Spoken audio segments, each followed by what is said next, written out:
In this video, we will be making an attempt to understand three of the most important verses from the Bhagavad Gita, as well as look at the Parmenides Poem on nature and Plato's Timaeus. We will observe, as we proceed, the connection between these three sources. Creation. If every creation needs a creator, then who created the creator? To ask this question is to enter an endless loop of creationism or to look for a first cause or an original sin. However, the ancient Greeks and the ancient Indians realized this very fact and tried to explain existence in a different way. First, we come to verses 16, 20 and 27 from the second chapter of the Bhagavad Gita. The unreal never is, the real never ceases to be. The conclusion about these two is truly perceived by the seers of truth. It is never born, nor does it ever die, nor, having once been, does it again cease to be. Unborn, eternal, permanent and primeval, it is not slain when the body is slain. For to that which is born, death is certain, and to that which is dead, birth is certain. Therefore you should not grieve over the unavoidable. Now, bringing in Plato's Timaeus 27d 28a, let's dissect these verses into two parts. Our starting point lies, I think, in the following distinction. What is it that always is but never comes to be? And what is it that comes to be but never is? Verses 16 and 20 of the Gita describe what always is but never comes to be, and verse 27 describes what comes to be but never is. Verse 27 is pretty clear. It talks about bodies and forms as well as describes their temporary nature. But what are the verses 16 and 20 about? Here we bring in the Parmenides Poem on nature. The section we will discuss in this video is known as the Way of Truth. Parmenides in his poem writes, "How could what is perish? How could it have come to be? For if it came into being, it is not, nor is it if ever it is going to be.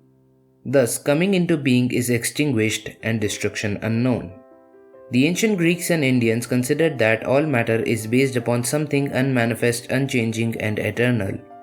It is not something that is born or created, rather something that is. Think of this as the first law of thermodynamics. The law of conservation of energy states that energy can neither be created nor destroyed. Rather, it can only be transformed or transferred from one form to another. Parmenides further describes its nature by stating, "Nor was it ever, nor will it be. For now it is, all at once, a continuous one.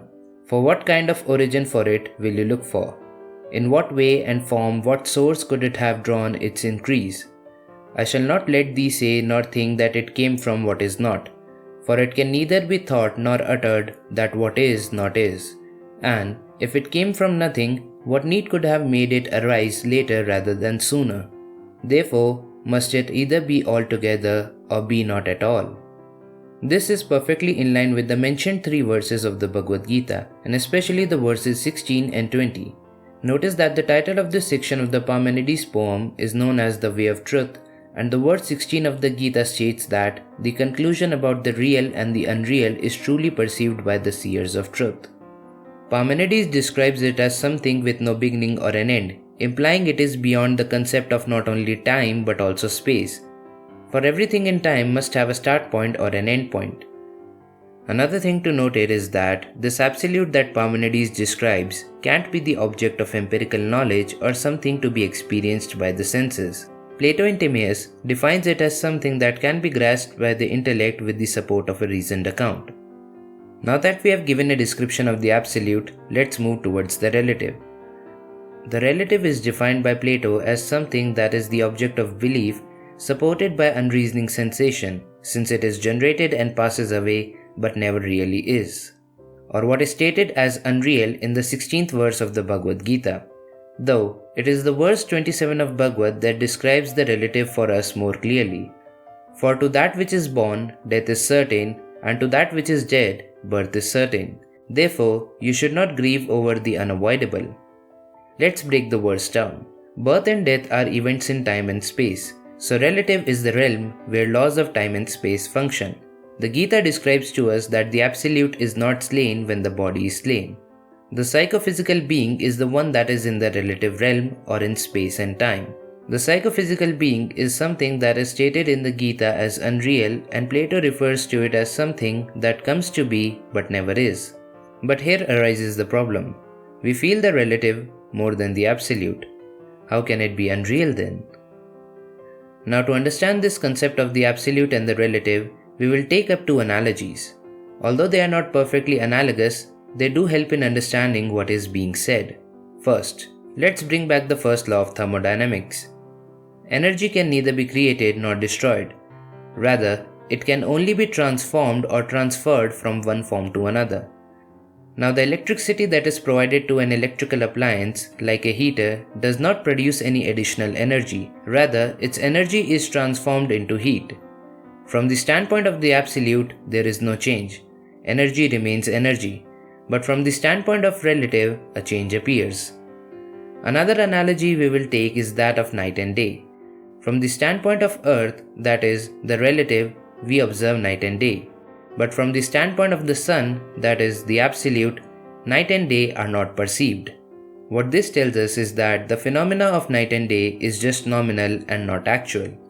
We can see from these analogies, the relative and the absolute standpoints form different versions of reality. The relative is termed as unreal, as what separates it from the absolute is the idea of name and form. Wipe out name and form, the absolute still remains unaffected.